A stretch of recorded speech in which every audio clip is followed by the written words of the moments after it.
तिलोत्तमा मॅडमची इच्छा नाहीये की मी जुगलबंदी करावी। हे किती वेळा त्यांनी त्यांच्या बोलण्यातून आणि वागण्यातून दाखवून दिलंय। प्रश्न तुझ्या हरण्याचा नाही आहे सावली, प्रश्न तुझ्या अस्तित्वाचा आहे। आणि खरं सांगू तुला, आयुष्यात अनेकदा आपल्याला अस्तित्व आपलं सिद्ध करावं लागतं परत परत। तुझा गाण्यामागचा हेतू हा शुद्ध आहे, पण भैरवीजींचा गाण्यामागचा हेतू सूड उगवण्याचा आहे।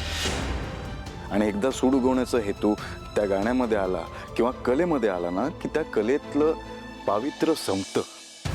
तुला गायचं आहे ना, तुला स्वतःला सिद्ध करण्यासाठी गायचं आहे ना, तू गात राहा, एवढंच कर।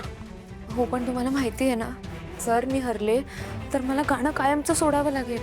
लोकांसमोर माझ्या गाण्यावर कायमची बंदी येईल। लोकांसमोर ना, तुझ्या विठ्ठलासाठी तर गाऊ शकशील ना आयुष्यभर,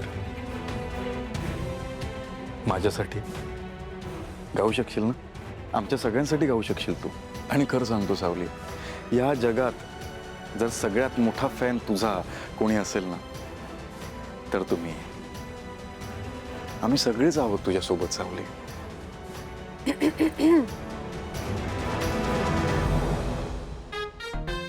बरोबर आहे तुमचं सारंग सर। मी बी फॅनच आहे की सावळीच्या गाण्याची। पण खरं सांगू का, हिची ही धाकधूक बघून मला वेगळीच भीती वाटते हो।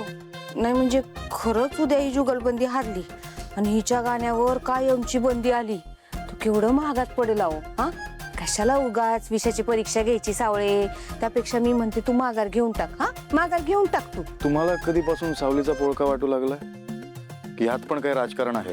काय काय काय बी काय बोलताय? हा, राजकारण कशाला करण मी? माझी ननंद आहे ती, मी वहिनी आहे तिची, आणि या घराच्या भल्यासाठी बोलते हो मी सारंग साहेब। हे बघा, उगाच मला वाटतं की नको ते संकट आपण ओढवून घ्यायला नको। तू आपली सावळी तू माघार घेऊन टाक। हा नाही बहिणी, प्रश्न आता फक्त हरण्या जिंकण्याचा नाहीये। सारंग सर म्हणाले तसा प्रश्न माझ्या अस्तित्वाचा सुद्धा आहे।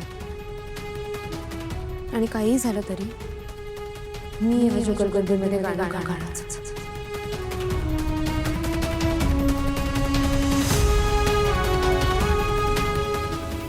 माझ्या घरच्यांना काय झाले मला काय कळतच नाही अजिबात। एखादी चांगली काहीतरी गोष्ट सांगायला जावी ना तर धुडकावूनच लावतात। शे,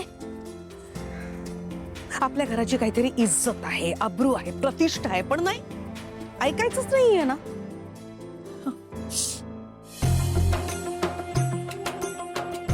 हे काय?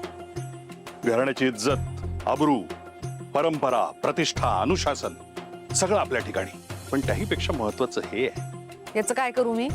अगं, एवढी माझी प्रिय सखी राणी सरकार रुसली आहे, तिच्या चेहऱ्यावर गुलाबासारखं हसू फुलावं म्हणून हे गुलाब। माझी प्रिय सखी, राणी सरकार, लाल गुलाब ही नाटकं माझ्याकडे अजिबात चालणार नाहीत। आता बरं आला तो गुलुगुलू करायला, आणि मी सगळ्यांच्या समोर जेव्हा पोट तिडकीने काहीतरी महत्वाचं सांगत होते तेव्हा ऐकायचं नव्हतं। हे बघ, मला तेव्हा जे वाटलं ते खरं होतं, आणि आता जे वाटते तेही खरं आहे। हे तर प्रेम आहे। हे सगळं नाटक आहे, नाटक तुमचं। मला खरं खरं सांगा, आतापर्यंत आयुष्यात कधी एक साधा गजरा आणलायत का तुम्ही माझ्यासाठी? आता मारे लाल गुलाब वगैरे, नक्की काहीतरी गडबड आहे। काही गडबड वगैरे नाहीये, सिंपल उत्तर आहे या प्रश्नाचं। आता सारंग खाली मला भेटला, त्याच्या हातात खूप गुलाब होते। मी म्हटलं, काय रे आज गुलाब किस खुशी में?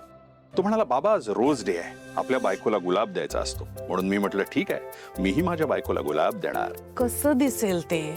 हा लाल गुलाब घेऊन तुम्ही आणि मी फिरतोय घरभर। अहो, ते लहान आहेत, त्यांचं वय आहे, आपल्याला हे शोभणार नाही हो। काहीतरी काय, अगं, प्रेमाला कुठे वय असतं तिलोत्तमा? आता विचार करू नकोस, माझ्या प्रेमाचा स्वीकार कर। तुमच्याशी ना भांडायचं कसं तेही कळत नाही मला। भांडू नकोच, प्रेम स्वीकार कर। नाटक ना तुमची। आता तुझ्या गुलाबी गालांवर ते गुलाबी हसू फुलू दे। माझ्यासाठी गजरा कधी आणताय सांगा? गजरा मोहब्बत वाला येणार येणार, कहाणी में ट्विस्ट।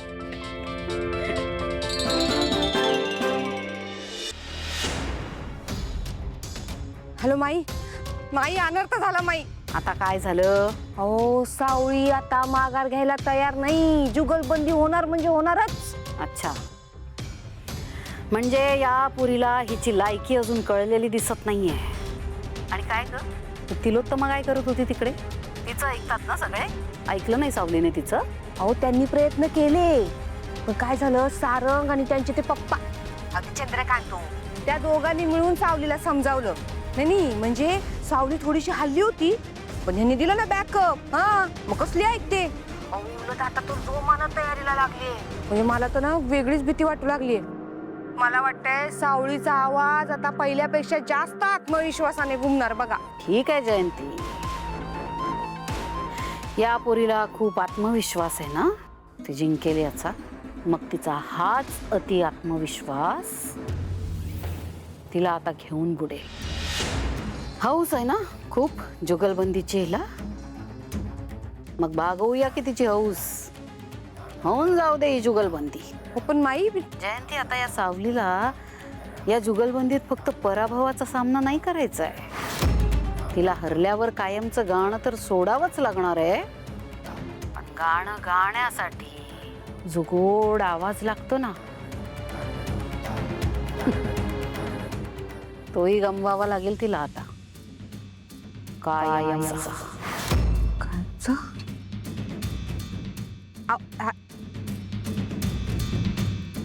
ही बया पण काही ऐकत नाही बाई.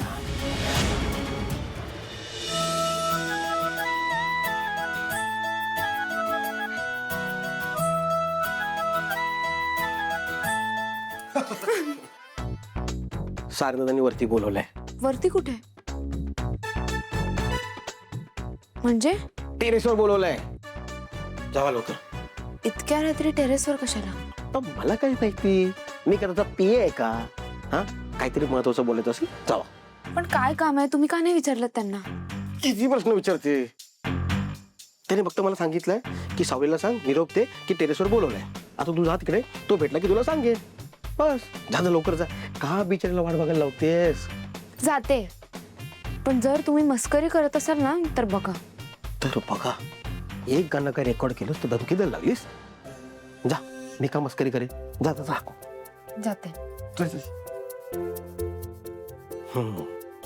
माझे माहेर पंढरी.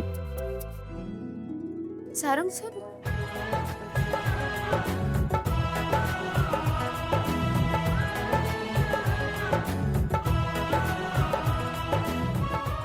कुठे गेले सारंग सर?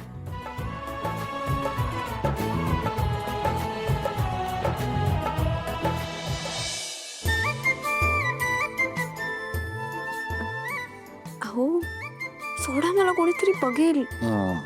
बघू दे ना, त्याला काय होतंय. गप्पा बसा. बरं मला सांगा, तुमचं काहीतरी काम होतं माझ्याकडे? खूप महत्वाचं काम होतं. काय? माझ्या गुलाबाच्या सुगंधाचा आनंद घ्यायचा होता मला. गप्पा बसा.